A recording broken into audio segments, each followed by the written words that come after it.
Today, we're going to take a little journey together. I love this concept about we can attract great people in our world. We can attract great circumstances in our world. We can attract even great things in our world.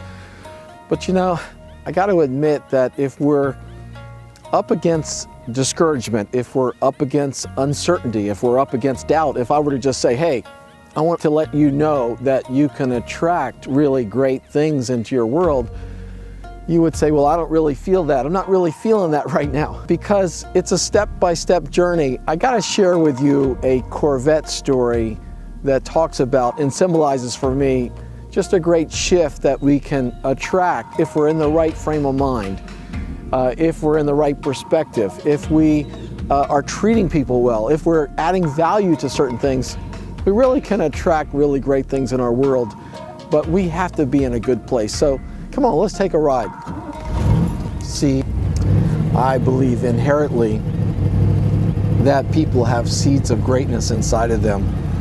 And inside, we have the ability to discover, learn, look back. I mean, obviously, every step of the way, we can work towards elements in our behavior, in our habits, in the way we treat people to achieve small steps of progress. We might say, well, you know, I want to make sure that I can get something right away, or not understanding how delaying satisfaction actually helps you. So I want to just tell you about this really great story. When I was 8 years old, my dad was selling, you know, a white Corvette, a 1964 Corvette. And I was looking out the kitchen window and I was really kind of sad because I really didn't want him to sell this heirloom. You know, so I always thought maybe I could attract, you know, something back into my world like that. And, you know, about 5 years ago, I was off my regular routine and I was heading down towards our city in Bethesda, and there was a Mercedes dealer, and I was just going past them on my way to the airport. And, you know, there was a big truck, and then they were taking this car, 1964 white Corvette. This one's a convertible. His was a hardtop.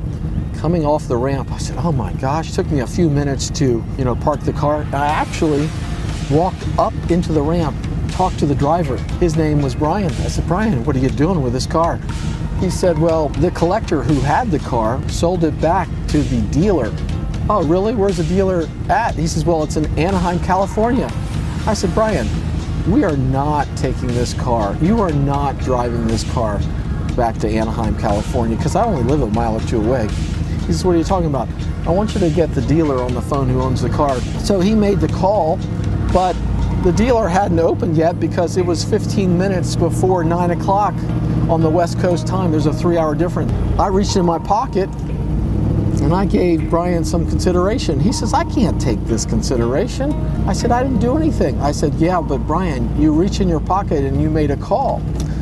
Now, 15 minutes later goes by. Now I'm on the phone and I'm talking to Troy, who is the dealer that owns the car. I said, Troy, I'm gonna buy this car. He said, you can't buy this car. I said, why not? He says, because you don't have the title and I don't have the money. I said, can you hold on a minute? So I got somebody on the phone named Leonard from Morgan Stanley on a 3-way call. I said, Leonard, how long would it take you to get Troy the money that he wants for this car? And Leonard said, it's gonna take me about 59 minutes. I said, Troy, are you happy with that? Troy says, with a great pause, yeah, I guess that'll work out. So a few minutes go by and Brian, the driver of the truck, is taking this car to my house and parking in my garage. So what I'm saying is that the greatest things in our world, think about it now, the great people in our world that we attracted, the great circumstances that we've come across, the greatest of opportunities in our world that we've enjoyed, they just kind of found us. We didn't find them. Now, I'm not saying that we don't have to be in a good place. I'm not saying that there's not elements or key elements of discipline and hard work and step-by-step progress and an inner drive that will allow us the habits that are formed one activity at a time. So what I'm saying is that we have the ability to see our future down the road and to make forward steps. So I'm going to just share with you some of the stories of what I went through kind of growing up. So this journey we're taking is about an exploration. Who are the mentors that in your world that have set a good example?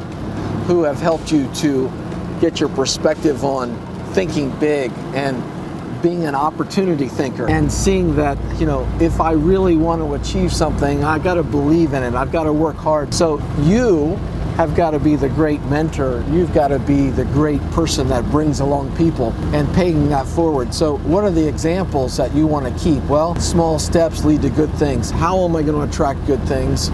How am I going to work on key elements? First of all, as I'm developing myself, do I have great attention to detail? Do I have good follow through? Am I treating people in a certain way?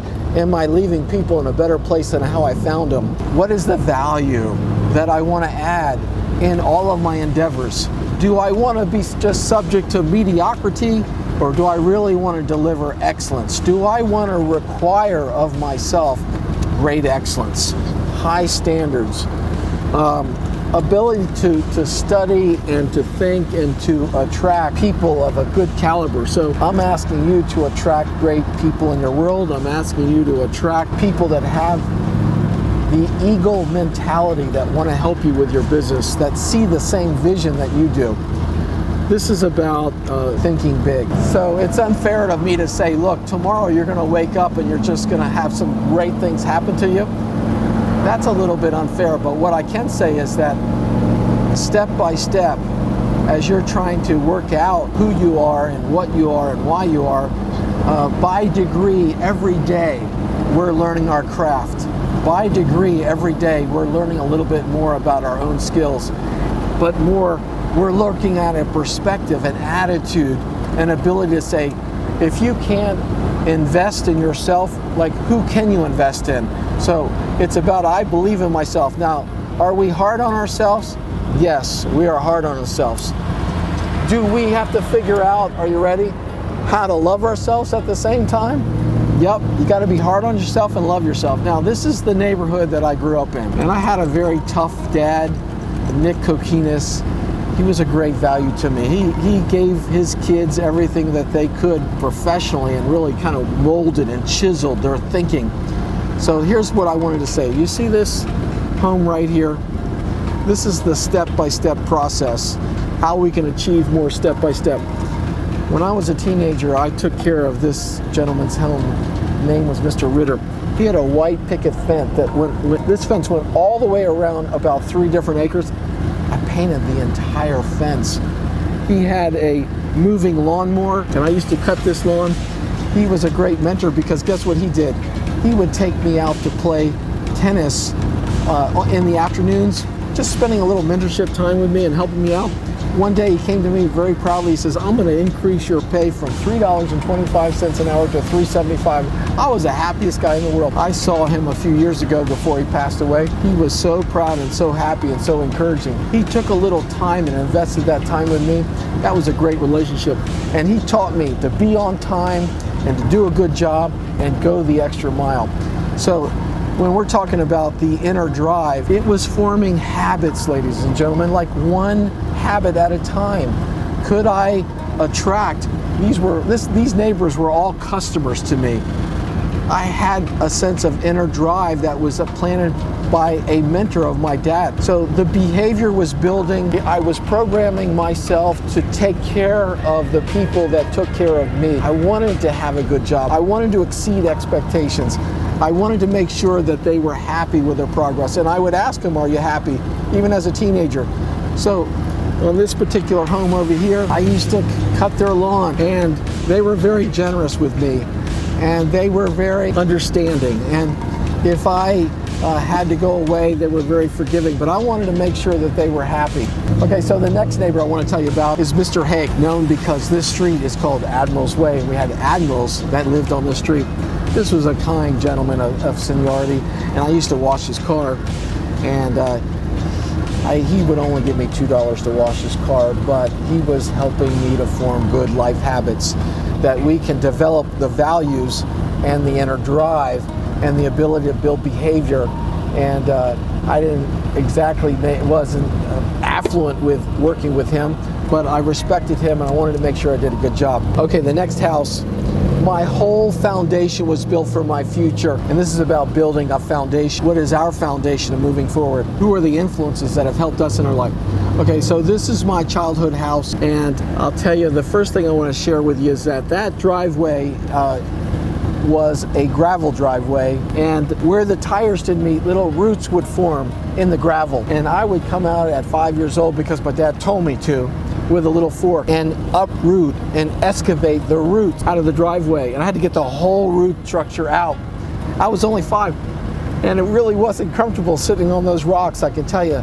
But it was the formulation of a habit. It was a formulation of inner drive. It was a formulation that one activity at a time connects to our future. And here's a mailbox right here. It said viewpoint. Now, yes, behind this house is the Potomac River.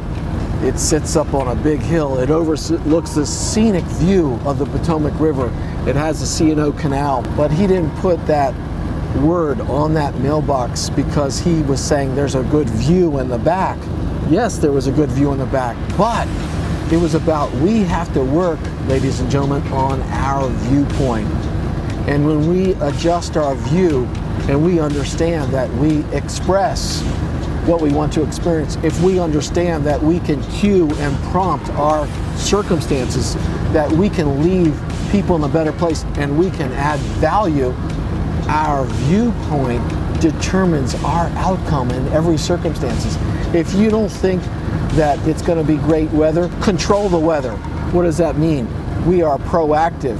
We create, we ideate, we influence people for good. Yes, you have to have good motives. So this was my childhood. Now, overseeing 5 companies is Dave Derman, the COO of the Cokinos group of companies. He oversees 5 companies, and he's doing a great job. We're renovating this house. It's going to be absolutely spectacular.